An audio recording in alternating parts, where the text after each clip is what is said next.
Hello and welcome to Property Question Time. I'm Stephen Galpin, and this is a show where you can have your property related questions answered by our team of experts. And joining me today is Sara Newson, founder of Realm 47, Property Investors and Developers. Welcome to you, Sara. Hi, Stephen. And Andrew Binstock, Director of Auction House London. Welcome to you, Andrew. Thank you. Okay, we'll get straight on with the questioning. And Andrew, you're going first. With regards to financing a property to be bought at auction, are there specialist lenders who provide funds specifically for this type of purchase?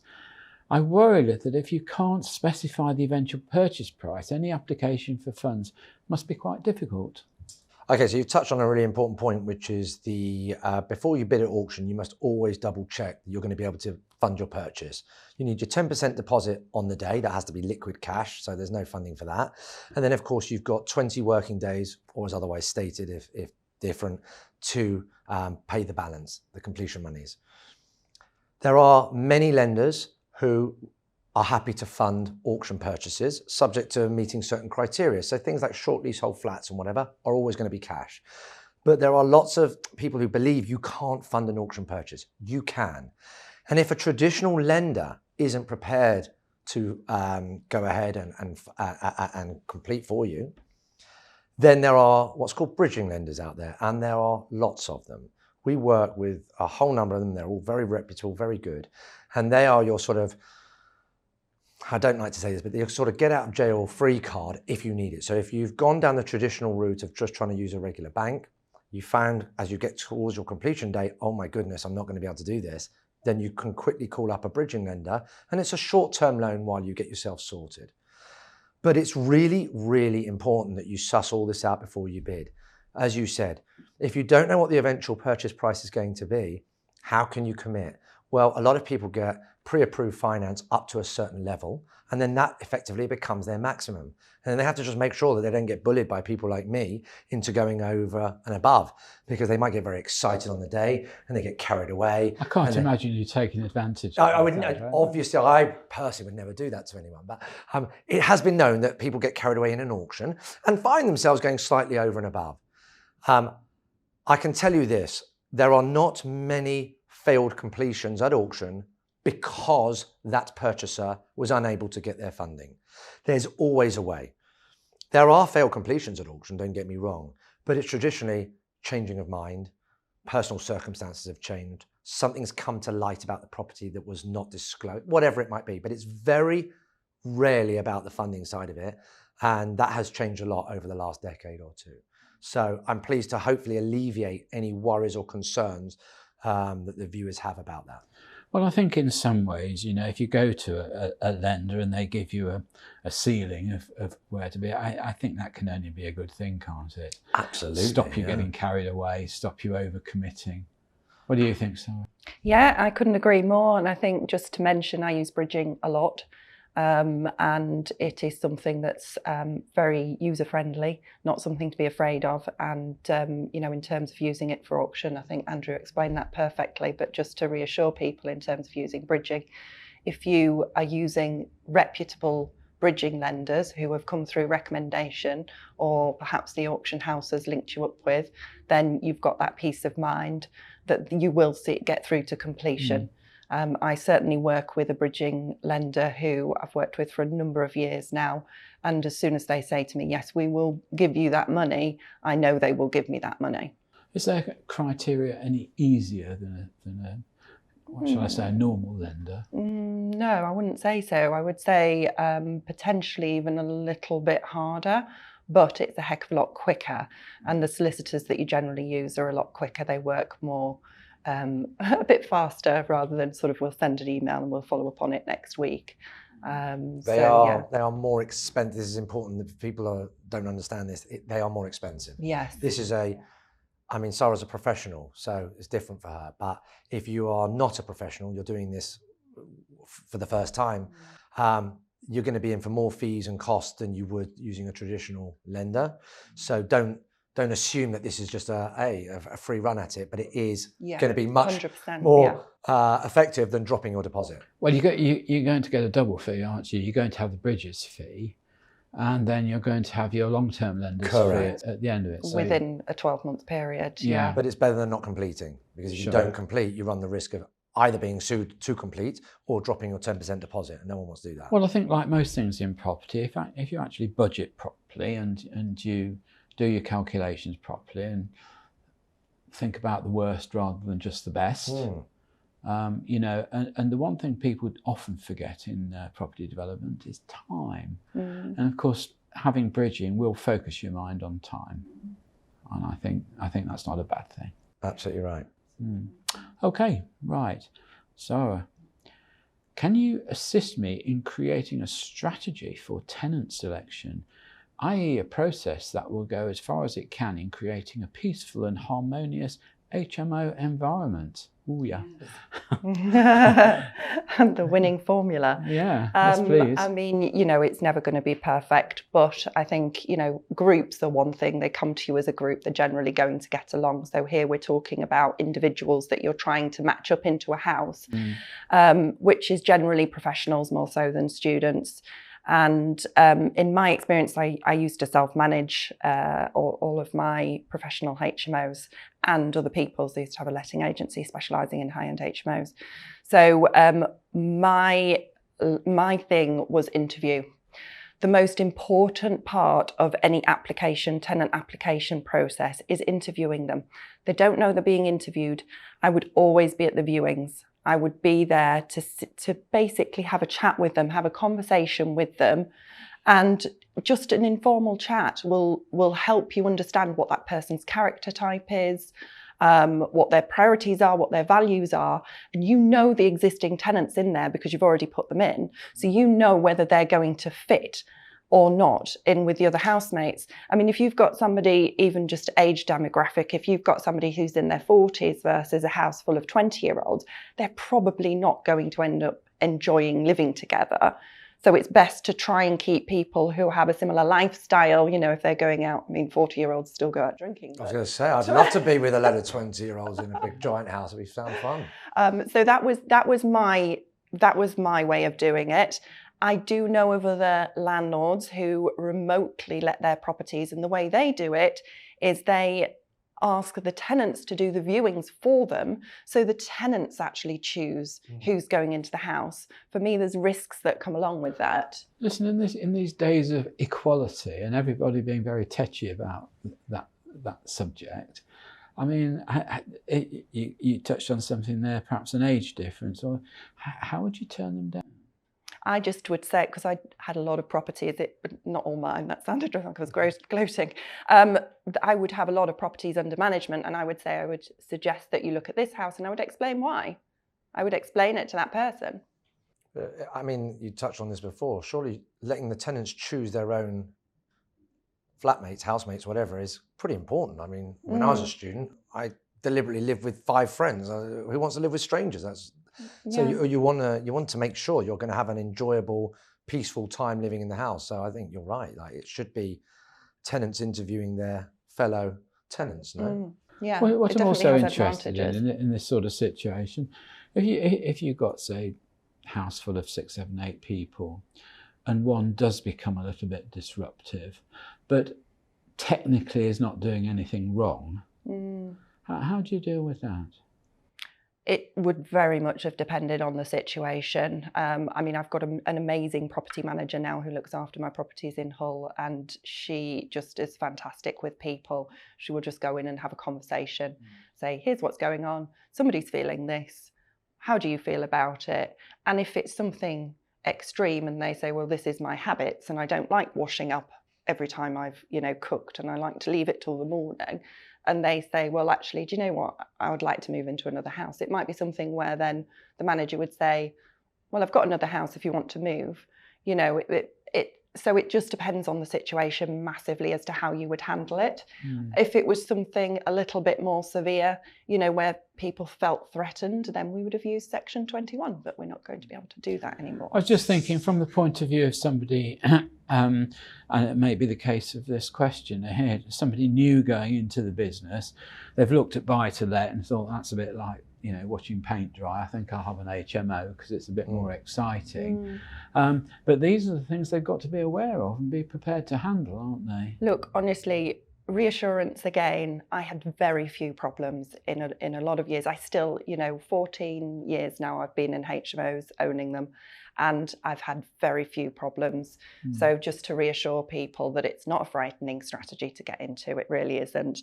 And I know, as soon as I mention students to people, you still get that reaction of, students, they're going to be messy, they're going to destroy my property. No, it's not the case at all. No. Absolutely not the case. And I think a lot of it is down to your personal strategy. So I've always done high end, and it's about who you're attracting as well with those properties. Perhaps we should go back to the original idea where they say good landlords end up with good tenants. Yes. How's that? All right, well, that's all we've got time for in this half of the show. So join me again after the break and we'll ask Andrew and Sara more of your questions.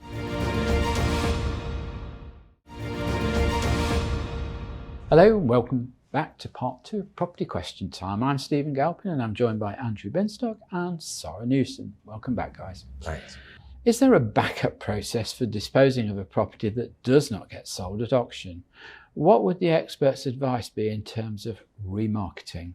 Okay, so first of all, not all properties sell at the auction at the first attempt.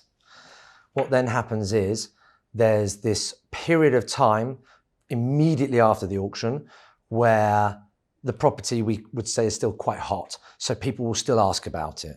So even if you haven't reached your reserve price, say on the Wednesday afternoon, don't give up, because there might be on the Thursday or the Friday, all the people that were interested but didn't bid for whatever reason. I was busy, I was at my son's football match, whatever it might be, and I wasn't around, but I still want it. So there's always a window afterwards. If by the time you come to the following week, you still haven't sold, then we would always advise going again in auction.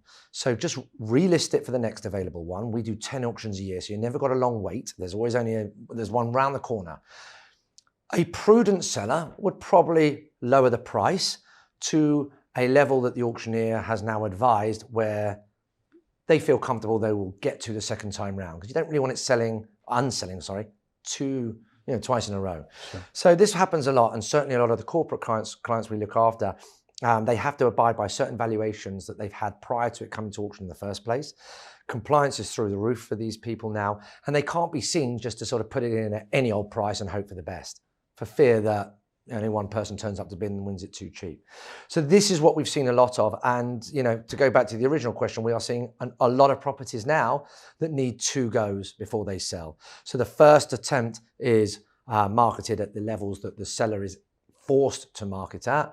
And the second attempt is done at where the auctioneer feels comfortable doing it at. Are you experiencing the same as agents experience, those people have a too higher expectation of prices? Is that the main reason? You know what? It's hard to say, because so many of our clients are knowledgeable people. They're people like Sara, they get it, they've been down this road before, and they understand that when you are selling through auction, you have to market in a different way to an estate agent. You can't market the same way.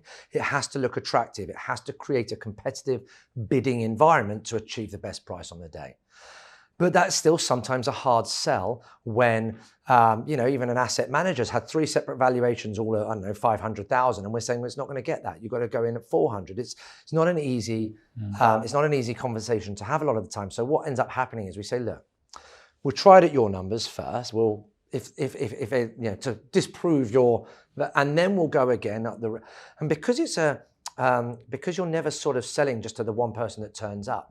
You can never be accused of underselling, because if enough people are bidding on the day, and we touch on other subjects we've covered, the marketing's been done correctly, the exposure's there, the amount of people who have never done this before, have had their hands held and have been brought into the environment and say, look, this is easy, you get your funding, it's all fine.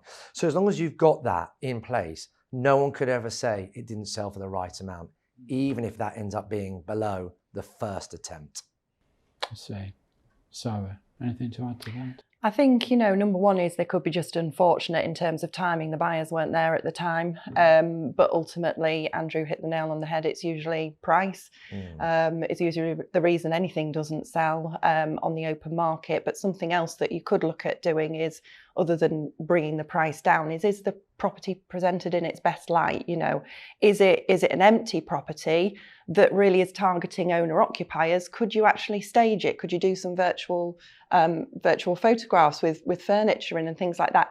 Just some little extra tactics might be, something that could be added at the end there. So that's a great point, actually. And actually what happens in a weird way is the reverse of that. So what happens is a lot of our time, the property's occupied, and that's off-putting to a lot of our buyers because it's underlet. It's not, the tenants aren't paying, whatever it might be.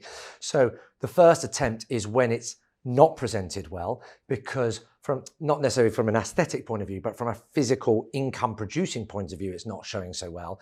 And then we advise, all right, we gave it a go. Your tenants were really unhelpful. They kept cancelling viewings. They kept making a noise every time we showed people around. They kept putting people off. So give it back to me vacant, and then we'll go again. And now we can have a set of keys for ourselves. We can come and go as we please, and then it will sell the second time around. So it's a great point, actually. How the property is presented from an investor's set of eyes is really 100%. Important. And that market value rent can then be advertised, which is a big problem we have as well. Yeah. I suppose the other thing, Andrew, with your model of marketing, through online streaming, whatever. The interesting point is it takes the geography out of it, doesn't it? Absolutely. Whereas you mentioned earlier, you had a sort of ballroom situation, somebody's got to travel, go there, do it. I've always noticed that, properties within that geographical area will sell fairly well, but then people scratch their heads if something comes in that's way out of area. But Absolutely. For you, it's just totally open. If you've got a laptop, computer, mobile phone, you can bid. I mean, there is no such thing now. I mean, listen, people buy geographically because they want to, but in terms of the physical exclusivity of, you've got to come all the way into London to stick your hand in the air, that's all finished now. So you're absolutely right. The market is so much wider now to people. Exactly like you're sat right now. That's probably how 90% of people win a property at our auction is by doing what you're doing now. I can assure you I'm not buying anything right now. No matter how persuasive you are. Okay. And we'll save that conversation for another day. Okay. Okay. Sarah, once you've gained permission to operate an HMO, do the local authorities automatically inform you of any regulation changes? And in the panel's experience, does this happen often? So I think here they're asking about HMO licensing regulations and amenity standards. And the simple answer is no, they don't. So a HMO licence will last 5 years if we're talking about a licensable property. And generally, if you're not on the ball with finding this information out yourself, they'll only let you know about it when they come to re-inspect the property in that 5-year period at some point. So they don't have sort of processes and systems that you'd think they have, where they would send out updates on this is what we've changed and this is what we're now expecting. And within that 5 years, what's the likelihood of being re-inspected? I presume you're inspected at the beginning before you get your licence. You don't get inspected at the beginning, surprisingly. They're so overworked that they come at some point within the 5-year period. So you apply for your licence, they approve your licence based on you meeting with these conditions, and they make that assumption. Then at some point in that 5 years, they will come out and inspect, and they will pick things up and they will say, okay, you've got 3 months to sort that out. So in terms of changes, it's really, really crucial. I think the only way that people can stay informed is being a part of groups, following people on social media. And when I say groups, associations, landlord associations are a great one. The National Landlord Association or your local one is great for it, for staying up to date. But then social media, there's individuals like ourselves on social media who are actually there giving out information all of the time. I'm just amazed that there's no initial inspection before you get I didn't know that until I just heard this. It's flabbergasting, I've learned that isn't for the it? first time as well. It really is. It's amazing. The government talk about better standards for tenants, and I mean that's an obvious one, isn't it? So someone could have lived there for 3 years in squalor, and only on year 4 the inspection happens. That's incredible. If it's squalor, they will shut you down while they're there. But regulations-wise, this includes fire regs. So there might be a property that's there for 3 years with not well-fitting fire doors, or without closers on, or without smoke seals. But has in a that license. 3 years, if there's a fire, It's amazing. The landlord's to blame. What does a licence cost? Varies in each locality, but it's about £680 at the moment, £680. But the locality, so are you telling me that they charge you £680? Don't come and look at it, and just do a tick box exercise. Oh yes, yeah, it's highly frustrating. And then you can put it So I see these where it says, a fully licensed HMO, and I didn't even know until now. In my brain, that means it's passed every single criteria. You're telling me it could be just as bad as any other property, but just someone filled in a load of forms correctly. You fill in the forms, you pay your fee because they want their money, and you provide the electrical certificate, the gas certificate, and fire certification. So you do provide some kind of evidence that it is, up to standard. Okay. But that is literally it until they come around. And then they're changing them all the time. So then they'll come out to a different property and they'll say, oh, actually, no, those fire doors aren't quite right because we don't like the fire frames like that anymore. And we now need inspections where we take off the architrave and check what's going on behind. And then other landlords find this out because the letting agent, if you've got a good letting agent, will then tell the other landlords this is what's happening and what to expect. You're going to have to put new fire doors in all of your properties. Wow. Yeah, I really think there needs to be somebody to have a look at all this. Really. I mean, yes. And again, even the new sort of Reform Act's not going to do anything about this, is it? No, not at all. The thing that is very concerning as well is they're lovely people. Don't get me wrong. We have great relationships with the licensing officers, but in the past I've had them come out and give me misinformation. This was the early days, sort of around 2010 to 2013. I was told that I needed panel alarms, which were like $3.5–4 grand to install in these unlicensed HMOs, whereas what was actually required was interlinked smoke detectors and not panel alarms at all, and the cost of that was under £1,000. So I was going around putting these panel alarms in properties and then spoke with the head of housing and he said, no, that's not actually correct. And at that point, that's when I became an expert. I said, I need to know, I need to be better than they are with the regulations. I need to know them just for my own peace of mind, because if there's a fire, I'm the one in prison, not the HMO licensing officer. On that shattering information, I think we'll draw the show to a close. So big thank you to you both for coming in today. So that's Andrew Binstock and Sara Newson. Thank you so much for coming in. Thanks for having us. Thanks for having me. I'm Stephen Galpin. Join me again next time on Property Question Time.